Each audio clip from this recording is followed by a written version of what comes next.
Assalamualaikum, salam jenggot. Oke, ketemu lagi sama gua di YouTube channel gua Cupang Bang Jenggot. Di video gua kali ini gua mau ngebahas sedikit tentang packing buat ke luar kota ya. Dimana sekarang lagi pandemi gini, jadi marak pengiriman atau transaksi ikan cupang khususnya melalui online. Jadi kita menjual ikan secara online, lalu kita kirim ikannya melalui Jasper. Nah, jadi gue mau sedikit ngejelasin tentang kalau kita kirim atau packing ikan seperti apa untuk keluar kota. Oke, kawan-kawan, jadi ini gue lagi packing ya. Ada beberapa packingan. Di sini dia ikan-ikan yang harus gue packing ya, tuh. Nah, jadi gue mau kasih sedikit tips aja buat kawan-kawan yang baru mulai atau ya baru mulai lah ya untuk berjualan ikan secara online. Jadi tipsnya itu adalah kalau kita mau mengirim ikan keluar kota, kita hal yang pertama harus diperhatikan adalah kita harus puasain ikan-ikan kita ya. Jadi misalkan minimal sehari kita puasain sebelum kita pengiriman. Jadi misalkan kita mau mengirim hari Sabtu, hari Jumatnya kita puasain. Kenapa? Karena satu nih ya, kita kalau ngirim ikan keluar kota kan gelap ya. Kita ngirim ikan keluar kota, kita pakai air pasti sedikit ya, nggak mungkin kita pakai air yang banyak. Nah, jadi untuk menjaga kualitas airnya agar tetap bagus ya, kita harus puasain ikan kita. Ini gua mau ngirim ikan ke Kalimantan. Nih, tuh ikannya ya. Nah, jadi kalau kita kasih makan ikan kita sebelum pengiriman, nggak kita puasain, jadi ikan itu tipikalnya begitu kena air baru, dia pasti akan buang air. Nah, di saat ikan buang air,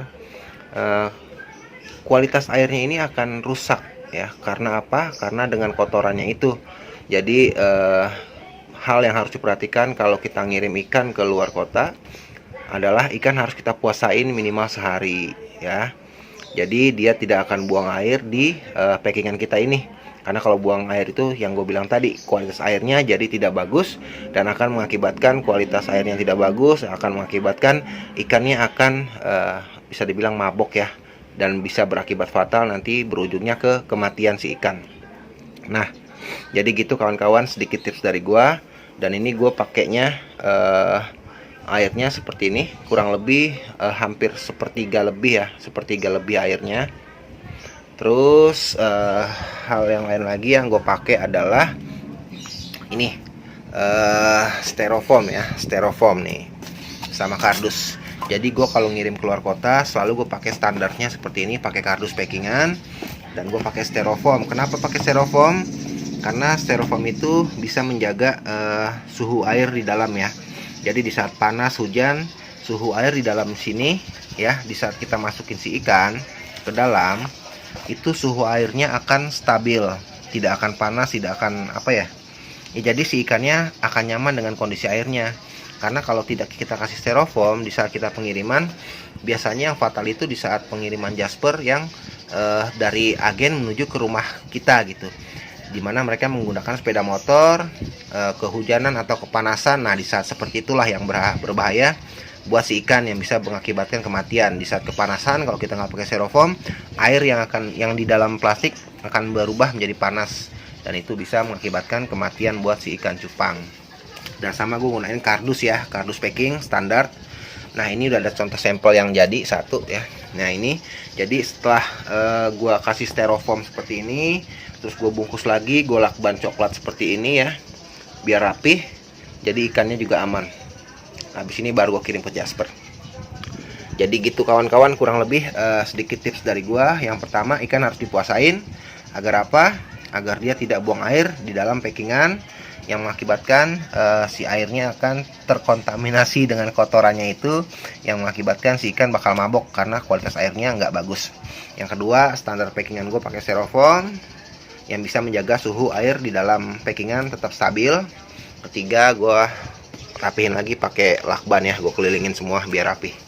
Jadi gitu aja kawan-kawan, sedikit tips gue berbagi buat kalian yang baru mencoba untuk belajar jual ikan secara online. Tetap semangat. Nah, sedikit tips dari gue. Oke, jadi segitu aja tips gue kali ini. Semoga bermanfaat buat kalian yang baru merintis usaha atau menyibukkan diri di saat pandemik seperti ini. Jadi intinya tetap semangat, jangan pernah menyerah, jalanin aja apa yang menurut kalian bagus. Ya, jadi itu sedikit tips dari gua. Semoga bermanfaat. Sampai ketemu lagi di video-video gua selanjutnya. Sama-sama kita majukan percupangan Indonesia. Salam cupang Indonesia dan salam jenggot.